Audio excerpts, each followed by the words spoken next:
So why exactly is Marvel Studios moving so fast on the Fantastic Four and not touching mutants, X-Men, or Deadpool faster?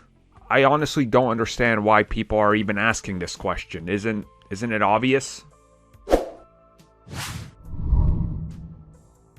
Okay, so before we get into this, name me a good Fantastic Four live-action adaptation.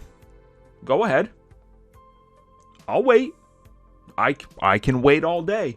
I can wait a couple more years, honestly, till we get the MCU version, because that's how long it's going to take. Roger Corman version from the 90s, that's probably the best one, and that says something considering that was bad, and it was made with with the intent of never releasing and just hanging on to that license. The 2000s movies they're a time capsule, I will say that. I definitely enjoy the first one, but I don't think it's great, but I find a lot of enjoyment out of it, and I think it's the best they could have done at the time with the, space they were in, occupying at that time in the early 2000s, where everything had this weird, 2000s feel, if that makes sense. The 2015 reboot? Oh, hell no. Oh, hell no. So, find me a good Fantastic Four adaptation. And then you look at the X-Men. Can you find me a good X-Men movie? I mean, yes, you can. Depending on what you like, you're probably going to be able to name a few. I can name my favorite comic book movie of all time, X-Men First Class, as a prime example. I can name Logan. I can name X-Men 2.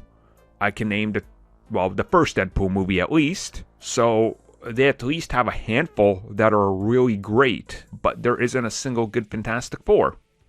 So if you're Marvel Studios and people are looking at it, yes, people are going to go, well, why do they have to reboot everything so fast?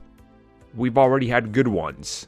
That's what would happen if you rebooted the X-Men right away. Like, literally announced it right away. Fantastic Four, you're still going to get some, well, why do they have to reboot everything? But most people will tell you that there hasn't been a good Fantastic Four, so who cares? And that's really the takeaway. They're moving fast on the Fantastic Four because there's also more to them that they can start to layer in through the universe and build up the next big bad with Doctor Doom, Silver Surfer, and Galactus than they can with X-Men, because X-Men's already been done. They've had their time. Let them sit on the sideline for a little extra before you put them back in the center, if you will. Same thing with Deadpool. We know he's coming. We know they're working on that, but Deadpool's sort of a different beast than the core X-Men. And I think you even get that sense from the last series.